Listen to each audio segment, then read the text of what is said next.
دعا میں پروردگار عالم ایام اعضاء میں ہماری اس عزاداری کو اپنے بارگاہ میں منظور و مقبول فرمائے۔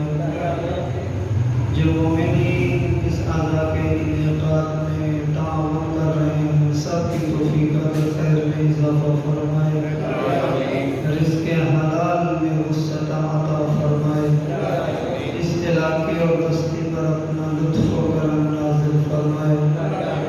عزاداران حسین ابن علی کو اپنی حفظ و امان میں محفوظ رکھے۔ صلوات پڑھے محمد وآل محمد۔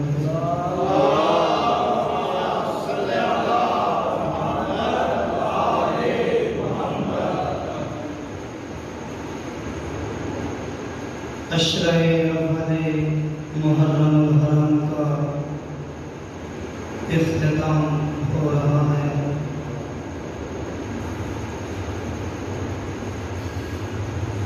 فرصتیں زندگی میں آتی ہیں اور گزر جاتی ہیں۔ خداوند تبارک و تعالی کی طرف سے نعمتیں انسان کی طرف آتی ہیں تاکہ انسان جو نعمت اللہ کی طرف سے آ رہی ہے اسے اپنی زندگی میں استعمال کرے، اپنی زندگی میں اس سے فائدہ اٹھائے۔ نعمت الہی سے انسان کیسے فائدہ اٹھا سکتا ہے؟ جس مقصد کے لیے، جس ہدف کے لیے جو نعمت انسان کو ملتی ہے، جو چیز انسان کو ملتی ہے، اگر اسی مقصد کے مطابق اس چیز کو استعمال کیا جائے تو اسے کہتے ہیں اس نے نعمت کا حق ادا کیا ہے۔ زندگی ہمیں ملی کیوں؟ خدا نے ہمیں زندگی دی، کس مقصد کے لیے زندگی دی؟ زندگی ایک نعمت ہے خدا کی، خدا کی طرف سے انعام ہے۔ وہ کس کام کے لیے ہے؟ تاکہ اس کو اللہ کی اطاعت میں گزارے۔ اس نعمت کا شکر کیسے ادا ہوگا؟ اگر اللہ کی اطاعت میں بسر کی تو اس نعمت کا شکر ادا ہو جائے گا۔ صحت اللہ کی دی ہوئی نعمت ہے،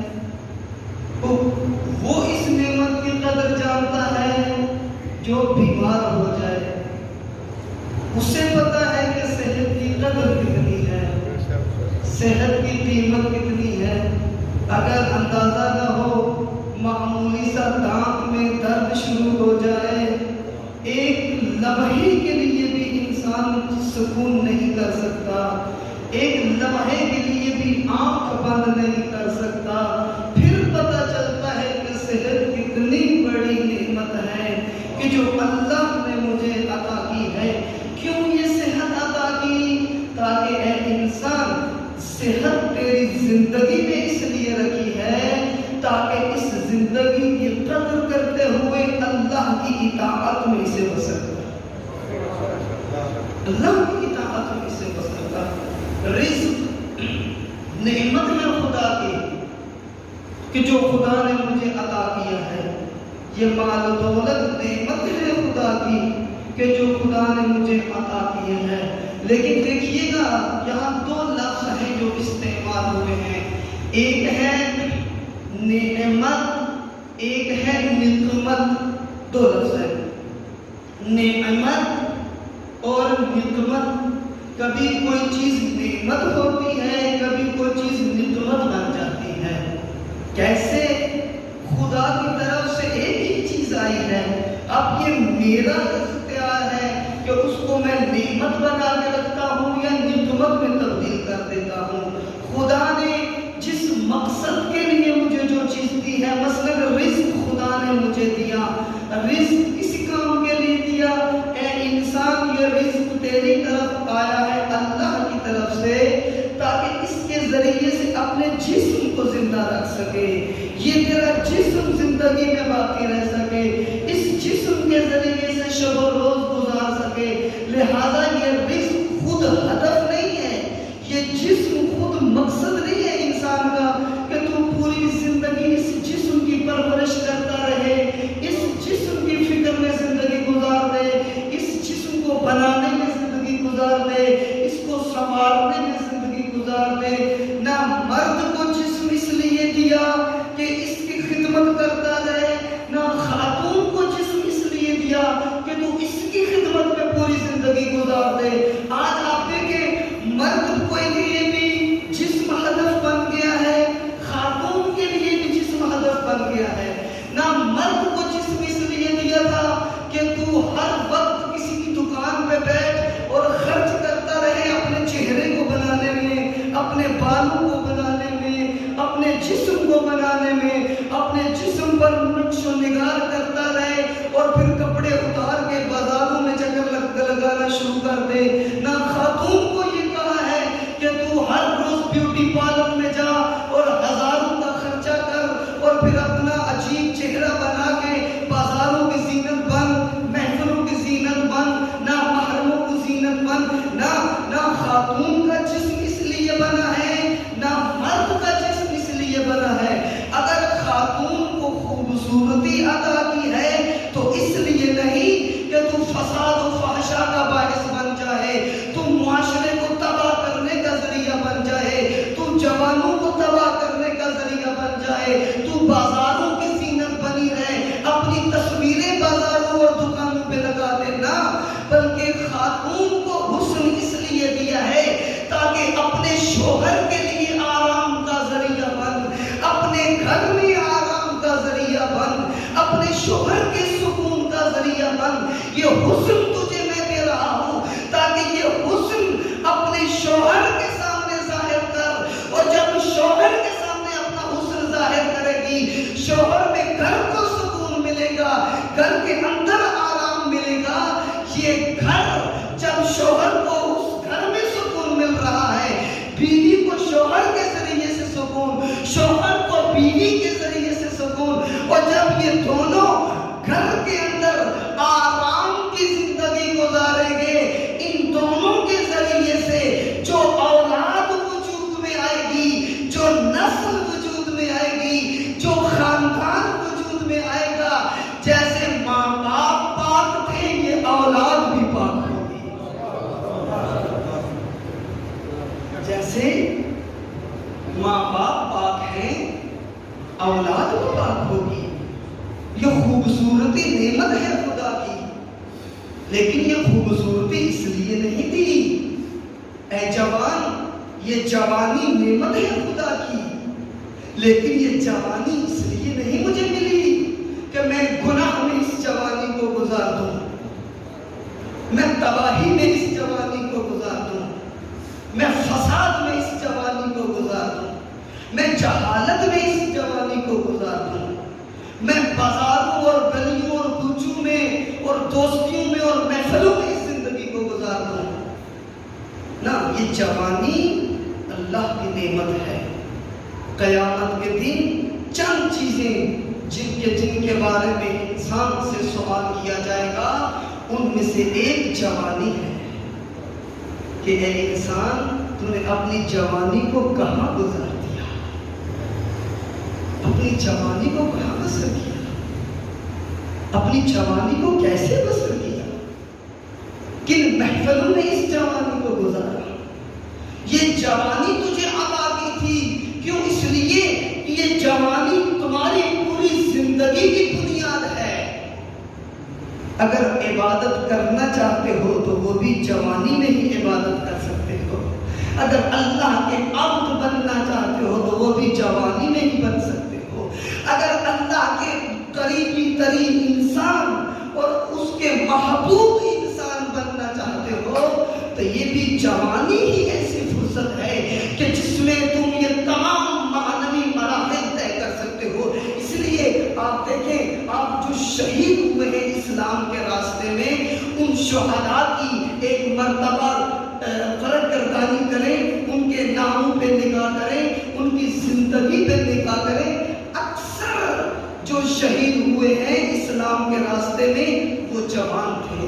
کیوں؟ اس لیے کہ جوان کا دل پاک ہوتا ہے، جوان پاکیزہ دل رکھتا ہے، اور امام ارشاد فرماتے ہیں جوان کا دل اس خالی زمین کی طرح ہے کہ جو فصل بونے کے لیے، جو بیج بونے کے لیے آمادہ زمین ہوتی ہے، کسان فقط جاتا ہے اور اس زمین میں بیج بو دیتا ہے۔ معصوم ارشاد فرماتے ہیں جوان ایسے ہی ہے، فقط آپ ایک مرتبہ ہماری محبت کا بیج اس دل میں بو دو، ایک مرتبہ اللہ کی محبت کا بیج اس دل میں بو دو، فقط یہ بیج اس دل میں اترے گا، یہ دل اللہ کا محبوب بن جائے گا، یہ اللہ کا محب بن جائے گا، یہ خدا کا عاشق بن جائے گا۔ آج کیوں دنیا کے یہ جوان عاشق بن جاتے ہیں، دنیا کی مجازی محبت میں گرفتار ہو جاتے ہیں؟ کوئی کس جگہ پہ دھکے کھا رہا ہے، کوئی کس دروازے پہ دھکے کھا رہا ہے، شب و روز فیس بک پہ بیٹھے ہوئے ہیں، شب و روز واٹس ایپ پہ بیٹھے ہوئے ہیں، اپنی جوانیوں کو ضائع کر رہے ہیں، میں کوئی تصوراتی بات تو نہیں کر رہا، یہ وہ ہے جس میں آج میرا معاشرہ مبتلا ہے، جس میں آج میرا جوان مبتلا ہے، جس میں آج جوان بچہ مبتلا ہے، جو اپنی زندگیوں کو تباہ کر رہے ہیں، اپنی زندگیوں کو نابود کر رہے ہیں، اپنے مستقبل کو ختم کر رہے ہیں۔ آج والدین کی سب سے بڑی مشکل یہی ہے کہ آج اولاد کو کیسے سنبھالیں، آج اولاد کو کیسے کنٹرول کریں۔ آج جو فساد معاشرے میں موجود ہے، آج جو انٹرنیٹ کی دنیا میں فساد موجود ہے، کیسے اپنی اولاد کو کنٹرول کریں، کیسے اپنی اولاد کی حفاظت کریں۔ میں ایک مرتبہ ایک محفل میں بیٹھا ہوا تھا، اس میں مرد بھی تھے، خواتین بھی تھی، زیارات میں کوئی قافلہ قم المقدس میں آیا ہوا تھا، اور میں یہی تربیتی باتیں ان کے سامنے کر رہا تھا کہ آج کتنا ضروری ہے جوانوں کو دینی تعلیمات سے آگاہ کرنا، جوانوں کی دینی تربیت کرنا، جوانوں کی دینی رہنمائی کرنا، ان کے وجود کو پاک رکھنا۔ تو انہی باتوں میں ایک خاتون وہ بے ساختہ بول پڑی، جس کے دل میں درد ہوتا ہے پھر وہ بتا دیتا ہے۔ وہ کہنے لگی آغا صاحب آپ بالکل ٹھیک کہہ رہے ہیں، میری 2 جوان بچیاں ہیں، جب رات ہوتی ہے اب مجھے نہیں پتا چلتا وہ ساری رات کس سے باتیں کرتی رہتی ہیں، انٹرنیٹ پہ کیا کرتی رہتی ہیں۔ یہ وہ کام ہے جو آج ہر دوسرے گھر میں ہو رہا ہے، ہر تیسرے گھر میں ہو رہا ہے، اور جوانوں کی جوانیاں تباہ ہو رہی ہیں، ان کی زندگیاں نابود ہو رہی ہیں۔ کیوں؟ اس لیے کہ ان کو کسی نے صحیح راستہ بتایا ہی نہیں ہے، ان کو کسی نے صحیح طریقہ بتایا ہی نہیں زندگی کا، ان کو محبت کرنے کا طریقہ ہی نہیں بتایا، محبت کرنے کی جگہ ہی نہیں بتائی، کیونکہ محبت کرنے کی حس انسان کے اندر موجود ہے، جیسے عبادت کرنے کی حس ہر انسان کے اندر موجود ہے۔ جو بھی انسان اس دنیا میں ہے وہ کسی نہ کسی کی عبادت ضرور کرتا ہے۔ کیوں؟ اس لیے کہ عبادت کرنے کی حس انسان کے اندر پائی جاتی ہے۔ اب کسی نے نہیں بتایا کہ کس کی عبادت کرنی ہے، کوئی آگ کے سامنے جھکا ہوا ہے، کوئی پتھر کے سامنے جھکا ہوا ہے، کوئی حیوانوں کے سامنے جھکا ہوا ہے، کوئی کسی اور چیز کے سامنے جھکا ہوا ہے، کوئی ستارہ پرست ہے، کوئی سورج پرست ہے، کوئی کیا پرست ہے۔ لیکن اگر بتا دیا جائے کہ تمہارا خالق کون ہے، تمہارا مالک کون ہے، تمہاری زندگی کس کے اختیار میں ہے، تو پھر اسی کی عبادت کریں گے جس نے ان کو پیدا کیا ہے۔ محبت بھی ایسے ہی ہے، کیونکہ میں نے جوان کو بتایا ہی نہیں ہے، گھر میں ماں باپ نے اپنی اولاد کو درس ہی نہیں دیا کہ تمہارے دل میں محبت کس کی ہونی چاہیے، تمہیں عاشق کس کا بننا ہے، کیونکہ ماں باپ کے دل میں اللہ کی محبت نہیں ہے، ماں باپ خدا کی بارگاہ میں نہیں جھکتے، ماں باپ نے اپنی زندگی کو خدا کی بارگاہ میں نہیں جھکایا ہوا، اس لیے اولاد بھی در کی ٹھوکریں کھاتی ہے، اولاد بھی کبھی کسی سے محبت زندگی گزارنے کے لیے، زندگی کا سہارا بنانے کسی طرف منہ کرتے ہیں، کبھی کسی طرف منہ کرتے ہیں۔ اے عزیزان محترم، یہ مجلسیں محبت کا دروازہ بتانے کے لیے ہیں، یہ صف حسین اس محبت کا ایڈریس بتانے کے لیے ہے کہ اپنے جوانوں کو اگر پاک رکھنا چاہتے ہو، اپنی نسلوں کو پاک رکھنا چاہتے ہو، تو آؤ حسین بتا رہے ہیں۔ آج سب سے بڑی مشکل جو والدین کی زندگیوں میں ہے وہ اولاد کی تربیت ہے، وہ اولاد کی حفاظت ہے، وہ اولاد کو بچانا ہے۔ آپ گھر سے آغاز کریں، اپنی اولاد سے آغاز کریں، ان کو درس ہی یہی دیں۔ جب ماں کی آغوش میں بچہ بیٹھا ہوا ہے، ماں کا دودھ پی رہا ہے، اس دودھ پلاتے ہوئے جب ماں وضو کر کے اللہ اکبر کی تسبیح پڑھتے ہوئے بچے کو دودھ پلائے گی، تو پھر بچہ جب بڑا ہوگا کسی اور کا عاشق نہیں بنے گا، کسی اور سے محبت نہیں کرے گا۔ سب سے پہلے اس کے دل میں جس کی محبت پیدا ہوگی وہ اللہ کی محبت ہے۔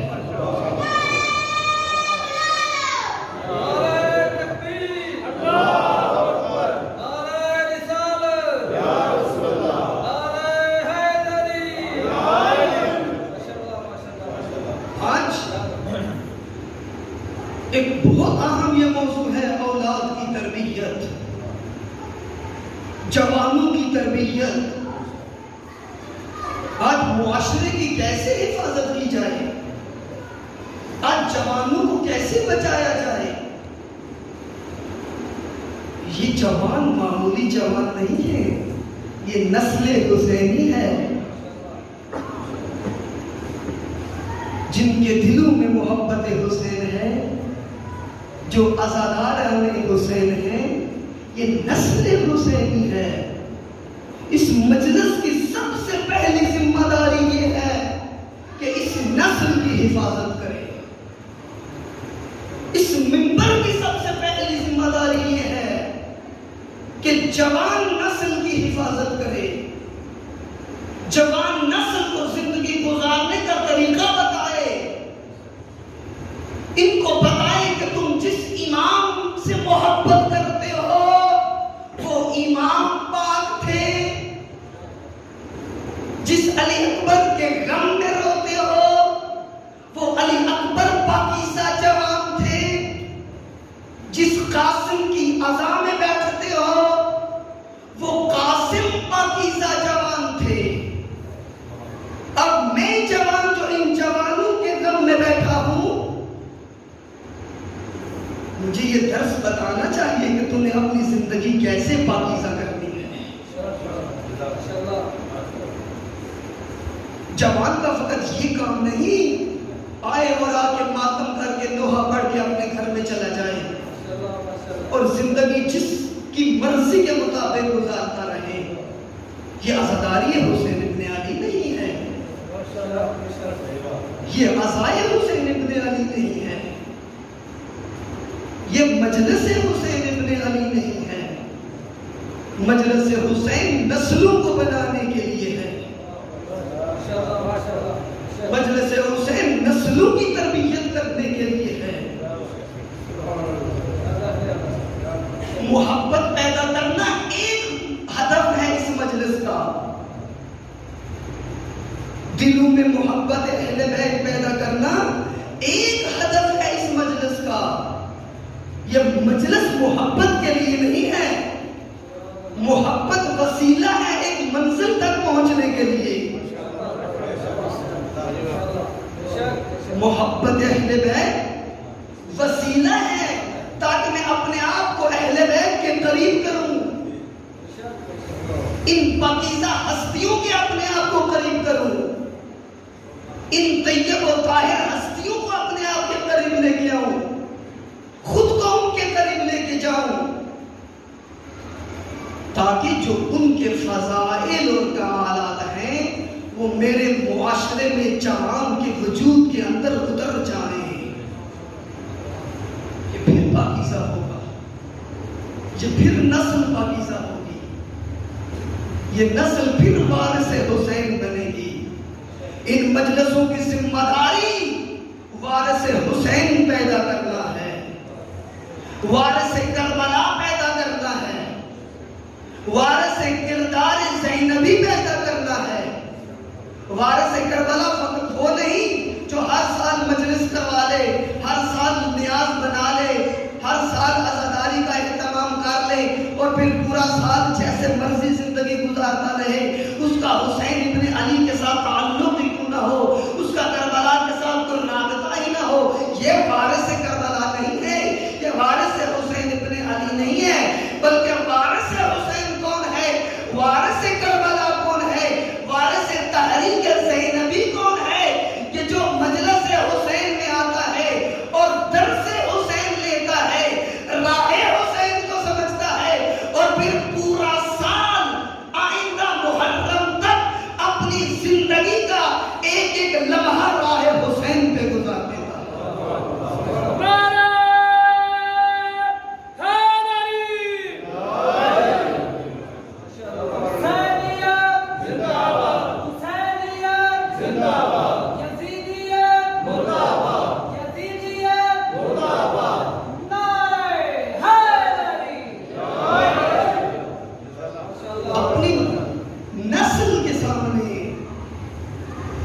میری ایک عادت ہے، میں جب گفتگو کرتا ہوں تو اپنا اصل مخاطب میں جوانوں کو قرار دیتا ہوں، جہاں بھی خدا توفیق دیتا ہے جانے کی۔ پہلا مخاطب میرا جوان ہوتے ہیں، نوجوان ہوتے ہیں، کیونکہ اگر نوجوان اور جوان کسی معاشرے کے سمجھ جائیں، وہ معاشرہ اپنے پاؤں پہ کھڑا ہو جاتا ہے، وہ معاشرہ سربلند ہو جاتا ہے، وہ معاشرہ عزیز ہو جاتا ہے۔ اس لیے اپنے جوانوں کے سامنے وہ تذکرے کریں جو ان جوانوں کو زندہ رکھے، اپنے جوانوں کے سامنے وہ اسوے بیان کریں، وہ رول ماڈل بیان کریں، جو فقط افسانہ نہ ہو، جو کہانی نہ ہو کہ کہانی سن کے اپنے گھر میں چلے جائیں، نہ، بلکہ اس انسان کو رول ماڈل کے طور پہ پیش کریں کہ میرا آج کا جوان اپنی زندگی میں جس کو اپنے سامنے رکھ کے زندگی گزار سکے، زندگی گزار سکے۔ اپنے زمانے کی ایک بات میں ذکر کرتا جاؤں، آج کیوں جوانوں کے دلوں میں دین کی محبت نہیں ہے؟ کبھی سوچا آج کیوں جوان دین سے محبت نہیں کرتے، دینی زندگی کی طرف آتے نہیں ہیں اتنی جلدی، مساجد کی طرف نہیں آتے، علماء کی طرف نہیں آتے؟ میں کوئی غلط بات تو نہیں کر رہا نا؟ اس کی ایک وجہ جو بیان ابھی میں آپ کے سامنے کرنا چاہتا ہوں، بہت سی وجوہات ہیں کہ ہم نے جوان کو یا جوان کے سامنے اس طرح سے دین کو پیش نہیں کیا کہ جوان کے سامنے عملی طور پر دین اس طرح سے ہو کہ اپنی زندگی کا راہ حل جوان کو اس دین میں نظر آئے۔ اس طریقے سے دین نہیں پیش کرتے، دین کو تصوراتی بنا کے پیش کرتے ہیں، تخیلاتی بنا کے پیش کرتے ہیں، اور اس انداز سے پیش کرتے ہیں کہ دین کی محبت جوان کے دل میں پیدا نہیں ہوتی۔ ایک بہت بڑی مشکل ہے یہ، اور اس کا ایک راہ حل یہ ہے کہ آؤ جوان کے سامنے جوانوں کے تذکرے کرو، جوانوں کے سامنے جوانوں کے تذکرے کرو۔ آپ بھی جوان ہو، وہ بھی جوان تھے، آپ بھی جوان ہو، شہید حججی بھی جوان تھے۔ نام سنا ہوا شہید حججی کا؟ اکثر میں لگتا ہے سنا ہوا ہے۔ جوان جیسے آپ جوان، ایسے وہ بھی ایک جوان تھے، کوئی 50 سال 100 سال پہلے نہیں، ابھی ہماری زندگی کے جوان تھے، ہماری زمانے کے جوان تھے۔ لیکن کون سا جوان؟ جو نماز شب پڑھتا تھا، جو اللہ کی بارگاہ میں جھکتا تھا، جو اللہ کی اطاعت میں رہتا تھا، جس نے اپنے دل کو اللہ کے ذکر سے آباد کیا ہوا تھا. جوان تھا، عام جوان تھا، معمولی گھر کا فرد تھا، کسی امیر گھرانے کا نہیں، ایک عام سے گھر کا فرد تھا، جوان تھا، لیکن اس کا دل عام نہیں تھا. اس کا دل اللہ کے ذکر سے آباد تھا، اللہ کے ذکر سے نورانی تھا. اور جو انسان اپنے آپ کو خصوصاً جوانی میں اللہ کے سپرد کر لیتا ہے، پھر خدا اس کو چن لیتا ہے، پھر خدا اس کا انتخاب کر لیتا ہے، پھر اپنے راستے کے لیے اس کا انتخاب کر لیتا ہے، پھر دنیا والوں کے راستوں پہ اسے چلنے نہیں دیتا، بلکہ اس راستے پہ اس کو لے آتا ہے کہ جس راستے پر چلتے ہوئے جب زندگی گزار رہا تھا تو اس کی زندگی بھی رول ماڈل تھی، اس کی زندگی بھی نمونہ تھی. اور جب اس پاکیزہ انسان کو خدا موت دیتا ہے، اپنی بارگاہ میں بلاتا ہے، تو اس انداز سے بلاتا ہے. زندہ تھا تو پھر بھی اللہ کے لیے، دنیا سے گیا تو پھر بھی اسی کے لیے، اور جب دنیا سے چلا گیا تو اس انداز سے گیا کہ اللہ کے نام کو زندہ کر گیا. شہید حججی نے ہزاروں جوانوں کو فساد سے نکال کے دین کی وادی میں داخل کیا، شہادت کے ذریعے سے، کیونکہ پاکیزہ تھے، کیونکہ پاک تھے. اللہ امام خمینی کا ایک جملہ ہے ان جوانوں کے بارے میں، توجہ کیجئے گا کہ جو جوان ہوتا ہے وہ کیا کچھ کر سکتا ہے، وہ کتنا عظیم سفر طے کر سکتا ہے، وہ کس طرح معاشروں کو نجات دے سکتا ہے، وہ کس طرح اپنے زمانے کے معاشرے کو بچا سکتا ہے. یہ جو جوان کہتے ہیں کہ جاتے تھے اور جا کر جوانی میں، چلے یہاں پر میں بریکٹ میں ایک بات کرتا جاؤں، جب جوان کے اندر کسی چیز کی محبت پیدا ہو جاتی ہے نا، جوان کے دل میں کسی چیز کا عشق پیدا ہو جاتا ہے، پھر ہر قیمت پر وہ اس چیز کو حاصل کر کے چھوڑتا ہے. کہ آپ نے اندازہ تجربہ بھی کیا ہوگا، جنہوں نے جوانی گزاری ہے انہوں نے خود تجربہ کیا ہوگا یا جوانوں کو دیکھا ہوگا کہ جب جوان کسی چیز کی محبت اپنے دل میں پیدا کر لیتا ہے، پھر حتماً اس چیز کو حاصل کر کے چھوڑتا ہے.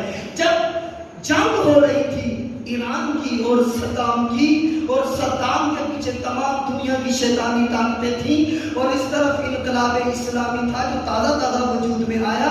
اب جوان اس انقلاب کی حفاظت کے لیے، امام زمانہ کے ملک کی حفاظت کرنے کے لیے جاتے تھے، جنگ کرنے کے لیے، لڑنے کے لیے. اس طرح ان کے وجود میں عشق تھا شہادت کا.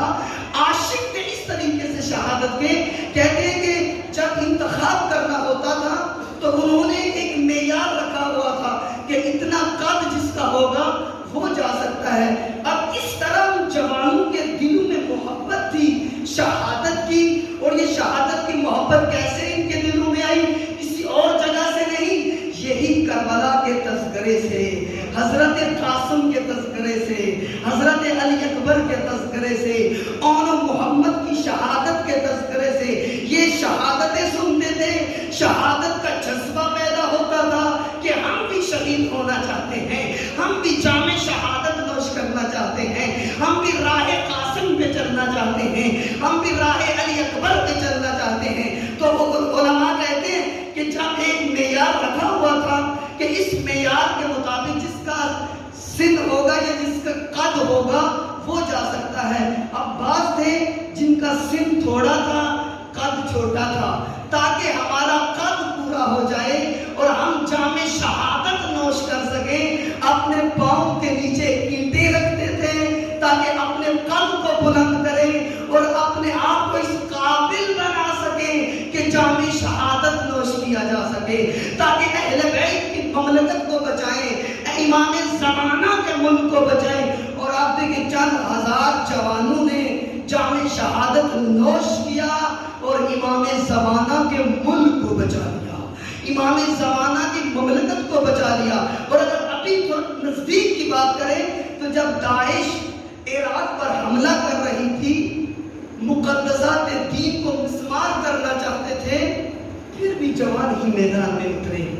کون کون سے جوان؟ میں فقط ایک دو جوان کی طرف اشارہ کرتا ہوں۔ ایک جوان تھے جن کی تازہ شادی ہوئی تھی، توجہ کیجیے گا، ایک جوان تھے تازہ شادی ہوئی، 1 یا 2 رات اپنی زوجہ کے ساتھ گزاری انہوں نے، 1 یا 2 رات اپنی زوجہ کے ساتھ گزاری، اور اب کہتے ہیں اپنی زوجہ کو کہ میں حضرت زینب کے روزے کے دفاع کے لیے جا رہا ہوں۔ توجہ کیجیے گا، دیکھیے گا حسینی گھروں میں کیسے جوان تربیت پاتے ہیں، حسینی زوجہ کیسے ہوتی ہے، حسینی بیوی کیسے ہوتی ہے، حسینی ماں کیسے ہوتی ہے، حسینی شوہر کیسے ہوتا ہے، حسینی جوان کیسے ہوتا ہے۔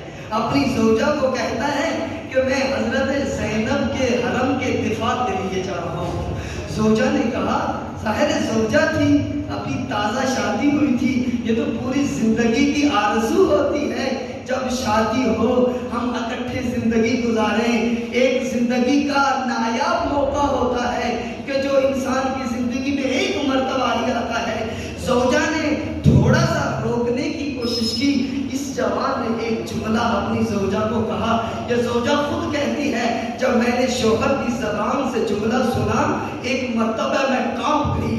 اس شوہر نے کیا کہا کہ تم کہتی ہو کہ ابھی نہ جاؤں، ابھی رک جاؤں، آپ کے پاس ٹہل جاؤں، مجھے بتا چاہتی ہو علی کی بیٹی دوبارہ اسیر ہو جائے؟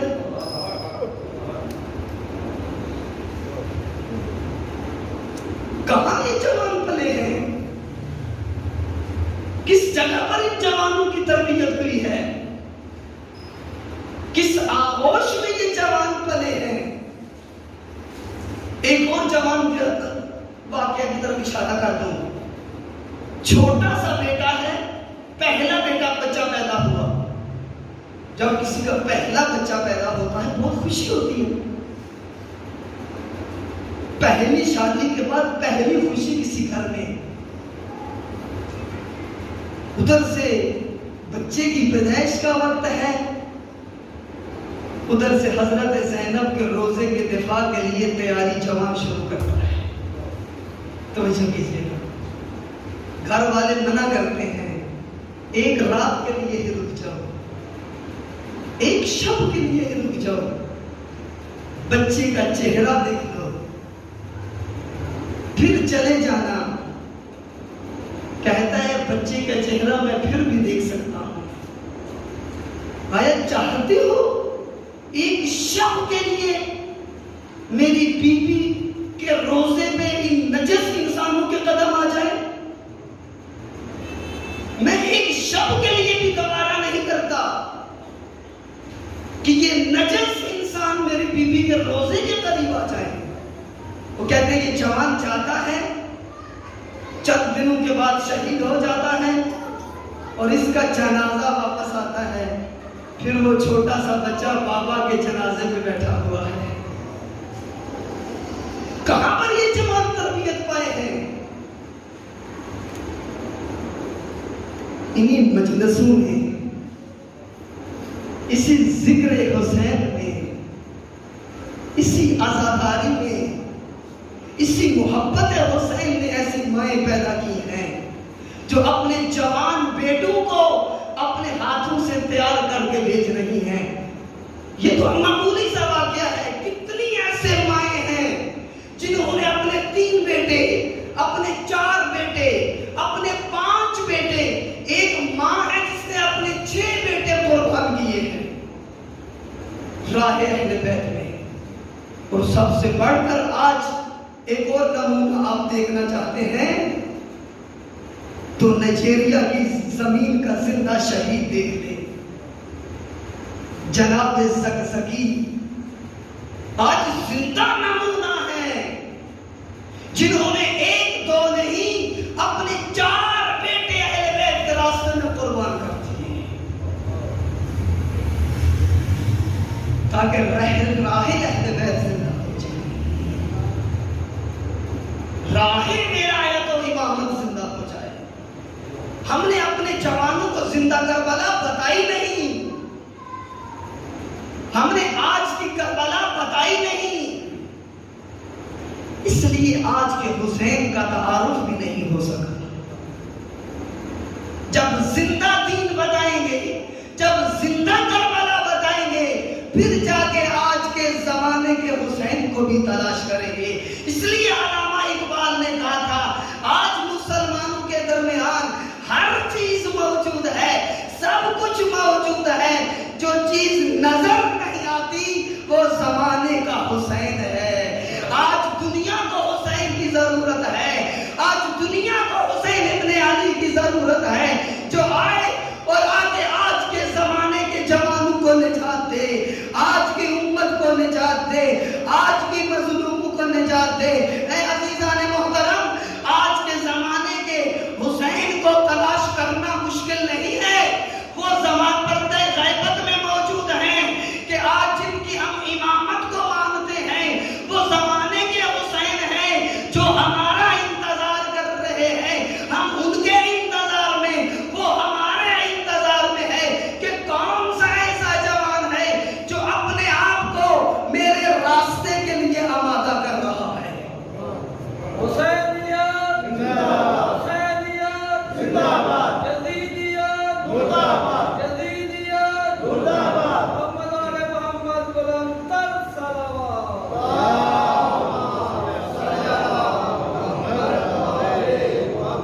قوموں کے لیے موت ہے مرکز سے جدائی، قوموں کے لیے موت ہے مرکز سے جدائی، ہو صاحب مرکز تو خودی کیا ہے خدائی۔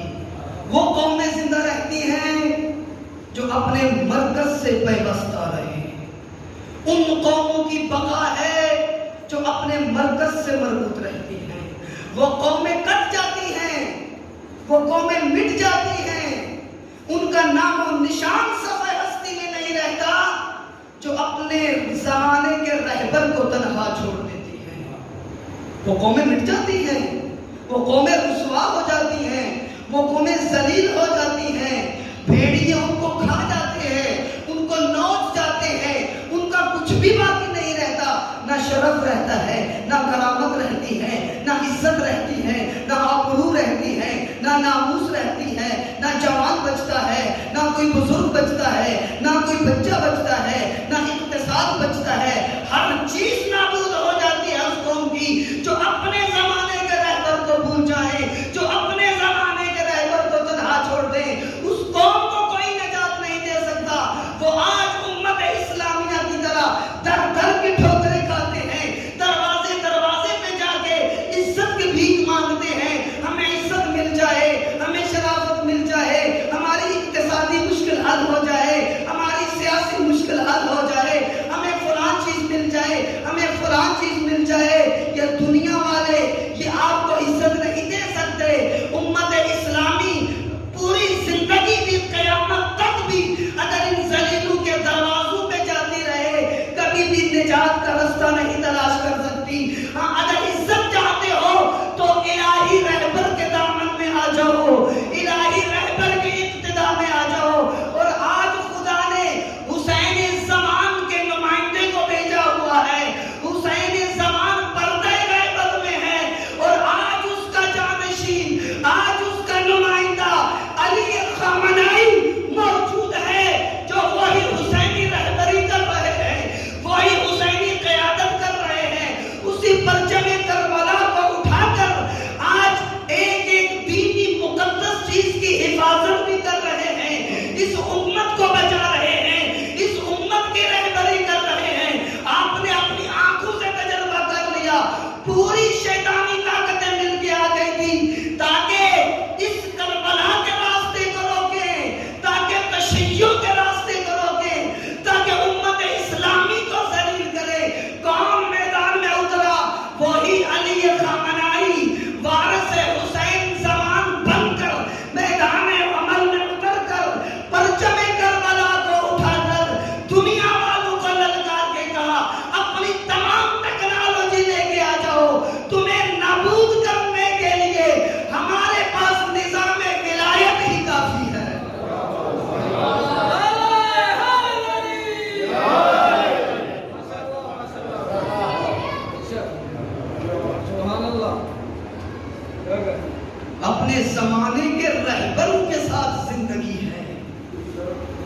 اپنے زمانوں کے رہبر کے ساتھ عزت ہے۔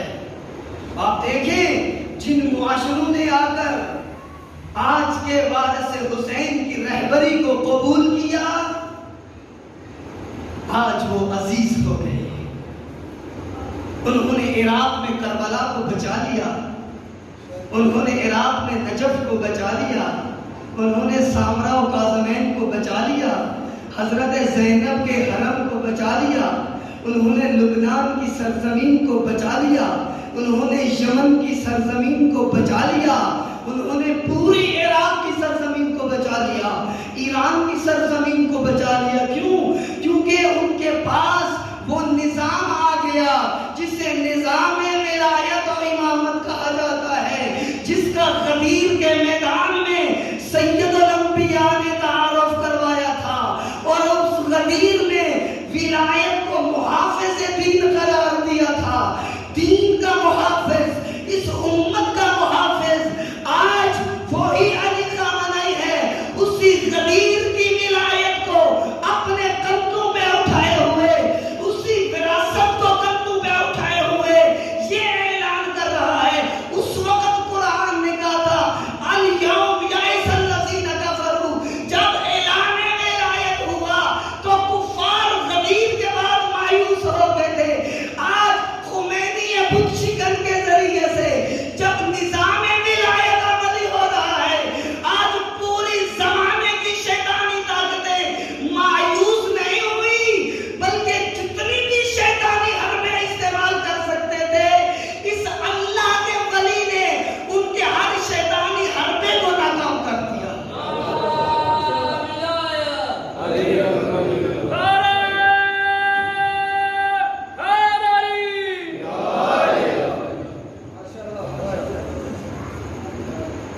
زندہ کربلا کی ضرورت ہے،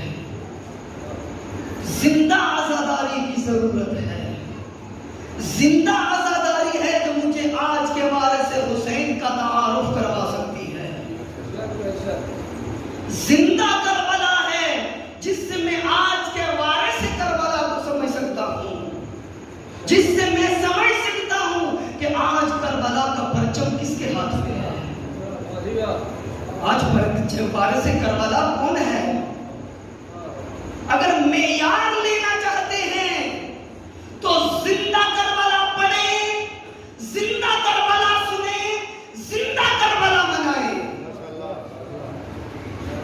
60 ہجری 61 ہجری کی کربلا کے تذکرے کرنے سے میں اپنی قوم کو زندہ نہیں کر سکتا۔ 60 ہجری 61 ہجری کے کربلا کے تذکرے اس لیے ہیں تاکہ اپنے زمانے کی کربلا کو سمجھ سکو، اپنے زمانے کے وارث حسین کو سمجھ سکو، اپنے زمانے کی قیادت کو سمجھ سکو آج کا یزید کون ہے، آج کا حسین کون ہے، آج میں نے کس لشکر میں شامل ہونا ہے، آج میں نے کس کی اطاعت میں جانا ہے، آج میں نے کس کی رہبری میں جانا ہے۔ کہیں ایسے تو نہیں کہ منبر حسین پہ بیٹھ کر کوئی مجھے وارث حسین سے دور کر رہا ہو،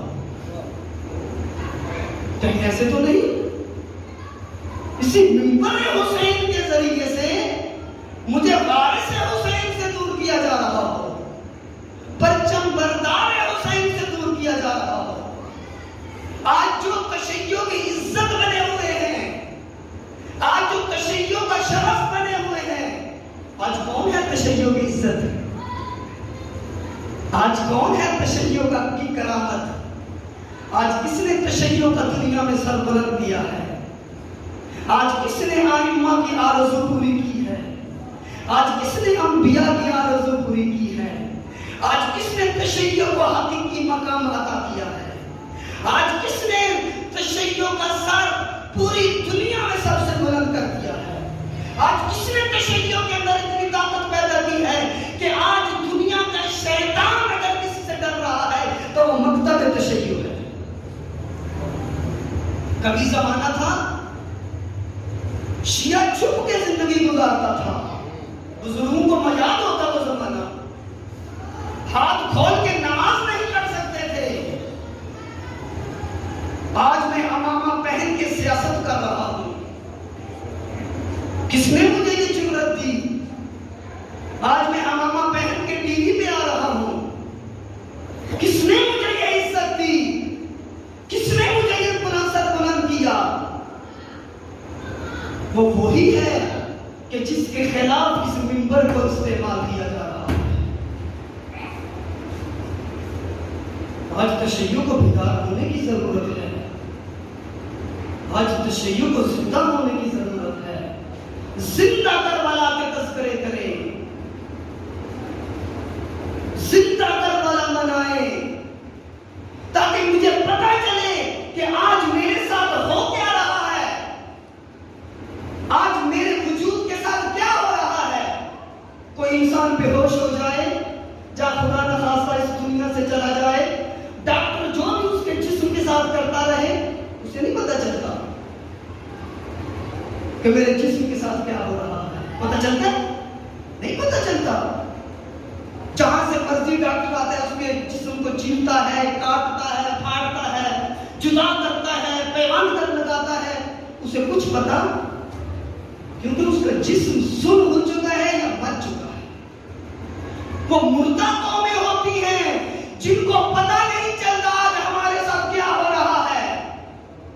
وہ مردہ معاشرے ہوتے ہیں جن کو پتہ نہیں چلتا کہ اس منبر میں جو بیٹھا ہوا ہے یہ سامری ہے یا ہارون ہے. مردہ قوم کو پتہ نہیں چلتا. لیکن اگر کوئی زندہ انسان ہو، ایک ہی کیوں نہ ہو، یزید کا دربار ہی کیوں نہ ہو، یزید کا خطیب ہی کیوں نہ ہو، اس منبر پر آ کر وہ جسارت کر رہا ہو. سامنے ایک ہی انسان ہے، ہاتھوں میں رسم ہے، پاؤں میں بیڑی ہیں، اسیر ہے، قیدی ہے، لیکن ذہن اسیر نہیں تھا. سید سجاد تھے، حسین ابن علی کے بیٹے تھے. اس وقت اپنی زبان کو کھول کر اس درباری خطیب کا منہ بند کے کہا کہ اے درباری خطیب، اپنی زبان بند کر، تجھے پتہ نہیں کس جگہ پہ بیٹھا ہوا ہے. اور یہ زندگی اپنے اندر پیدا کرنے کی ضرورت ہے. کسی کو جرأت نہ ہو کہ اس مقدس منبر کو دین خدا کے خلاف استعمال کر سکے. وگرنہ عبادت نہیں ہے. کیوں حسین ابن علی نے مکہ کو چھوڑا؟ کیوں مکہ کو چھوڑا حسین ابن علی نے؟ حسین کو عبادتوں سے پیار نہیں تھا، حسین کو عبادتوں سے عشق نہیں تھا. یہی جو کل کی رات آنے والی ہے، حسین ابن علی نے کیا کہا؟ عباس جاؤ ان سے ایک رات کی مہلت مانگو، میں اللہ کی عبادت کرنا چاہتا ہوں. کیوں حسین مکہ سے نکل رہے ہیں؟ حسین ابن علی کو معلوم تھا بے شعوری کی عبادت نہیں ہوتی. اپنے زمانے کے رہبر کو چھوڑ کر عبادت کرنا اسے عبادت نہیں کہا جاتا، اسے اللہ کی اطاعت نہیں کہا جاتا. خدا نے کہا تھا اطیعوا اللہ و اطیعوا الرسول و اولی الامر منکم. اللہ کی اطاعت کرو، رسول کی اطاعت کرو، اولی الامر کی اطاعت کرو.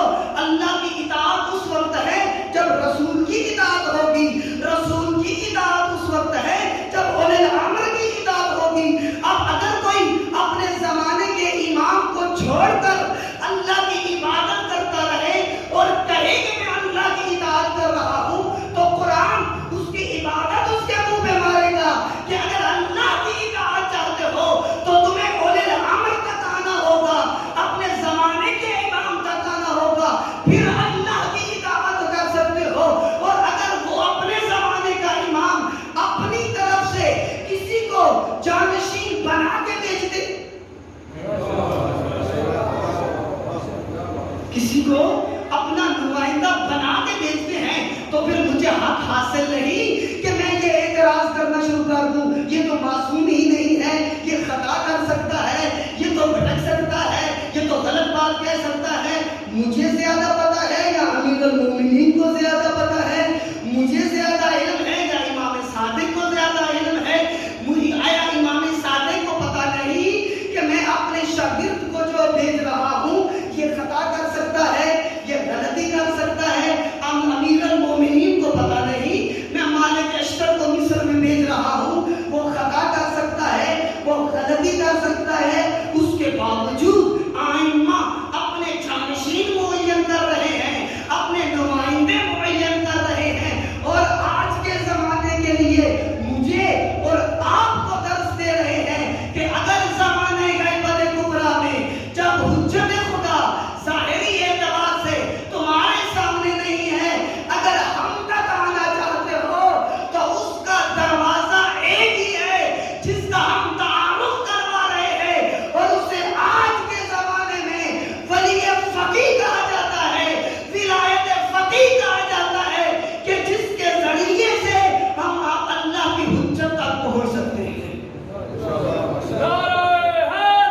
اپنی نسل کی حفاظت کریں. نسلوں کو محافظ کی ضرورت ہوتی ہے اور وہ محافظ آج خدا نے ہم کو دیے ہیں. فقط اپنے جوانوں کے سامنے ان کا تعارف کروا دیں, اپنے جوانوں کو ان کی پہچان کروا دیں, اپنے جوانوں کو ان سے آگاہ کروا دیں. پھر دیکھیے یہ جوان اس منبر کو بھی بچا لیں گے, اس مسجد کو بھی بچا لیں گے, اس معاشرے کو بھی بچا لیں گے, اس عزاداری کو بھی بچا لیں گے, ان مجلسوں کو بھی بچا لیں گے, پوری ملت تشیع کو بچا لیں گے. بلکہ میں آگے کی بات کرتا ہوں, فقط ملت تشیع نہیں, فقط ملت اسلامی نہیں, بلکہ پورے پاکستان کو سربلند کر دیں گے. پورے پاکستان آج 9 محرم کی رات ہے, 8 محرم کا دن آپ نے گزارا, سخت رات آنے والی ہے, اور اس کے بعد وہ دن جب زہرا کے بیٹے کا کوئی نہیں بچے گا. وہ دن آنے والا ہے جب زہرا کے بیٹے کا کچھ نہیں بچے گا. میں چاہتا ہوں چند جملے اس شہید کے کہوں جس کے سہارے زینب کربلا میں آئی تھی.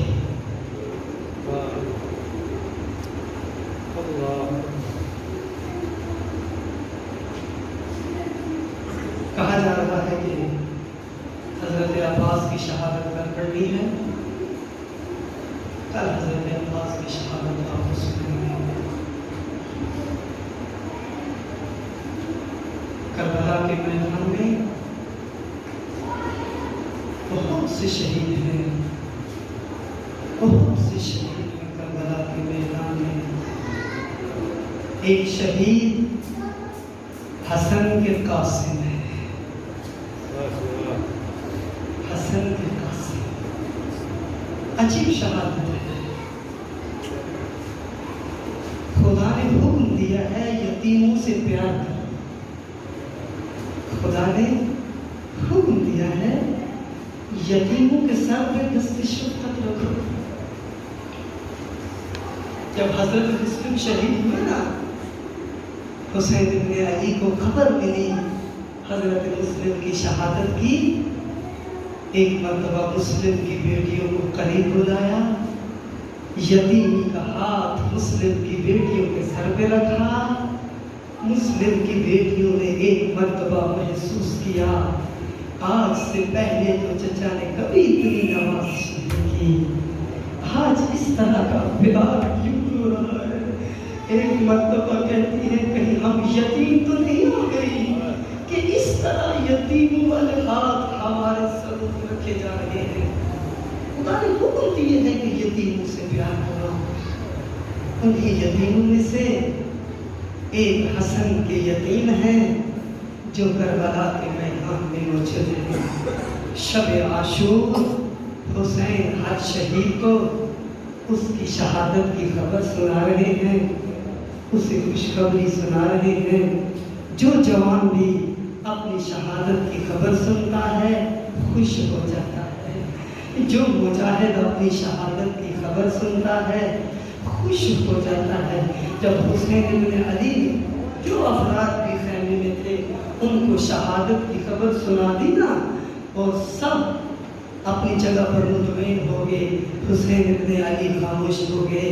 ایک مرتبہ خیمے کے ایک کونے سے 13 سال کا نوجوان اٹھتا ہے. یہ کون ہے؟ یہ حسن کا یتیم قاسم ہے. ایک مرتبہ اپنی جگہ سے بلند ہوا اور اٹھ کے کہتا چچا جان آیا کر میرا ان افراد میں نام نہیں ہوگا جو آپ پر اپنی جان کو قربان کریں گے. جب مولا نے قاسم کی زبان سے یہ جملہ سنا نا, ایک مرتبہ اپنے بیٹے کو اپنے قریب بلایا اور قریب بلا کے کہتے ہیں قاسم بیٹا ایک مرتبہ پھر تکرار کرنا, آپ نے کیا کہا ہے؟ حضرت قاسم نے دوبارہ اپنے جملے کا تکرار کیا. امام کہتے ہیں قاسم بیٹا مجھے ایک سوال کا جواب دے.